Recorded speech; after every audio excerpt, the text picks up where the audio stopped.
পৃথিবীর দ্বিতীয় বৃহৎ পোশাক রপ্তানিকারক দেশ হলো বাংলাদেশ। আমাদের তৈরি পোশাক শিল্প বা রেডিমেড গার্মেন্টস সেক্টর দেশের মোট রপ্তানিতে 80% অবদান রাখে। এছাড়া এই খাত প্রায় 40 লাখ মানুষের কর্মসংস্থান নিশ্চিত করে।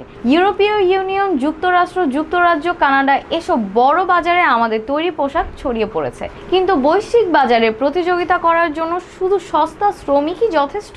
একেবারেই না। তাহলে বাংলাদেশ কিভাবে বিশ্বের শীর্ষস্থানীয় ব্র্যান্ডগুলোর আস্থা অর্জন করেছে এবং প্রতিযোগিতায় টিকে থাকছে, সেটি আমরা আজকের ভিডিওতে জানবো। বাংলাদেশের গার্মেন্টস শিল্প বৈশ্বিক প্রতিযোগিতায় এগিয়ে থাকার পেছনে বেশ কিছু গুরুত্বপূর্ণ কারণ রয়েছে।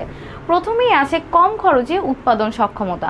বাংলাদেশের শ্রমিকদের গড় মজুরি অন্যান্য প্রতিযোগী দেশগুলোর তুলনায় তুলনামূলকভাবে কম, যা উৎপাদন খরচ কমিয়ে দেয় এবং আমাদের পোশাককে বৈশ্বিক বাজারে আরও প্রতিযোগিতামূলক করে তোলে। যদিও সাম্প্রতিক বছরগুলোতে মজুরি বেড়েছে, তবুও চীন, ভিয়েতনাম, ভারত এবং কম্বোডিয়ার তুলনায় বাংলাদেশ এখনও খরচের দিক থেকে এগিয়ে রয়েছে। এছাড়াও বাংলাদেশের কারখানাগুলো বিশাল উৎপাদন ক্ষমতা ও দক্ষতার কারণে দ্রুত সময়ের মধ্যে বড় বড় অর্ডার সম্পন্ন করতে পারে।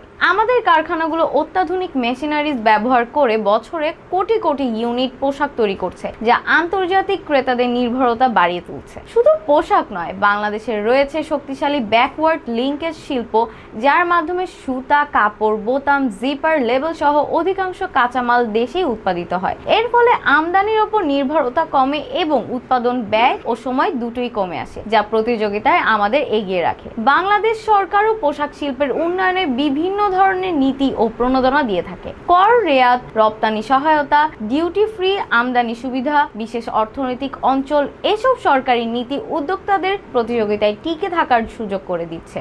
ফলে উদ্যোক্তারা নতুন কারখানা স্থাপন করতে পারছেন, উৎপাদনশীলতা বাড়াতে পারছেন এবং নতুন বাজারে প্রবেশ করতে পারছেন। তবে বৈশ্বিক বাজারে প্রতিযোগিতা করা সহজ নয়। বাংলাদেশের গার্মেন্টস শিল্পের বেশ কিছু বড় বড় চ্যালেঞ্জ রয়েছে। ক্রেতারা এখন শুধু কম দামে পোশাক কিনতে চান না, তারা চান ন্যায্য মজুরি, ভালো কর্মপরিবেশ এবং শ্রমিকদের অধিকার নিশ্চিত হোক।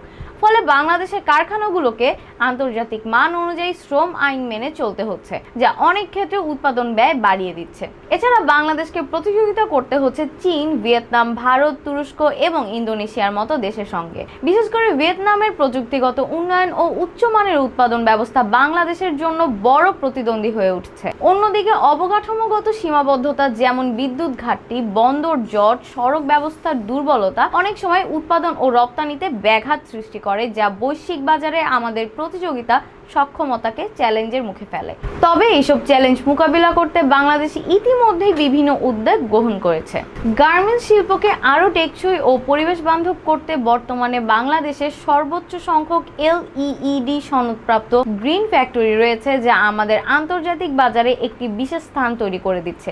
এই পরিবেশ বান্ধব কারখানাগুলো কম বিদ্যুৎ ও পানি ব্যবহার করে এবং কার্বন নিঃসরণ কমিয়ে দেয়, যা বৈশ্বিক ব্র্যান্ডগুলোর দৃষ্টি আকর্ষণ করছে। এছাড়াও প্রযুক্তির ব্যবহার এবং অটোমেশন বাংলাদেশের গার্মেন্টস শিল্পে একটি বড় পরিবর্তন আনছে। Artificial intelligence, internet of things এবং স্মার্ট ম্যানুফ্যাকচারিং সিস্টেম ব্যবহার করে অনেক কারখানা উৎপাদনশীলতা বাড়াচ্ছে এবং অপচয় কমাচ্ছে। ফলে উৎপাদন ব্যয় কমছে এবং পণ্যের মান উন্নত হচ্ছে, যা আমাদের প্রতিযোগিতামূলক অবস্থান আরও শক্তিশালী করছে। বাংলাদেশ এখন শুধুমাত্র ইউরোপ ও আমেরিকার বাজারের ওপর নির্ভর করছে না, আমরা জাপান, অস্ট্রেলিয়া, দক্ষিণ কোরিয়া, মধ্যপ্রাচ্যের বাজারেও প্রবেশ করছি। এতে আমাদের রপ্তানির ক্ষেত্র ও সম্ভাবনা আরও বাড়ছে।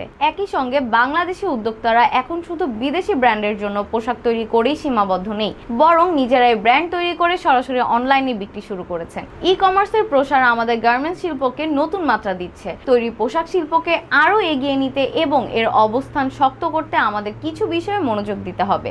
বাংলাদেশ যদি শ্রমিকদের কল্যাণ নিশ্চিত করতে পারে, অবকাঠামো আরও উন্নত করতে পারে এবং আরও বেশি প্রযুক্তি নির্ভর উৎপাদনে যেতে পারে, তাহলে বাংলাদেশ বৈশ্বিক পোশাক শিল্পের প্রথম সারিতেই থাকবে। প্রতিযোগিতায় এগিয়ে থাকতে হলে শুধু কম খরচের ওপর নির্ভরশীল হলে চলবে না। টেকসই উৎপাদন, উন্নত মান এবং ব্র্যান্ডিং, নতুন বাজার ও আধুনিক প্রযুক্তি ব্যবহারের মাধ্যমে আমাদের এগিয়ে যেতে হবে। বাংলাদেশের গার্মেন্টস শিল্পের উন্নতি এবং এর ভবিষ্যৎ সম্ভাবনা সম্পর্কে আপনার কি মতামত? শেয়ার করুন কমেন্টে। ভিডিওটি দেখার জন্য ধন্যবাদ। লাইক, শেয়ার ও সাবস্ক্রাইব করে আমাদের সাথেই থাকুন।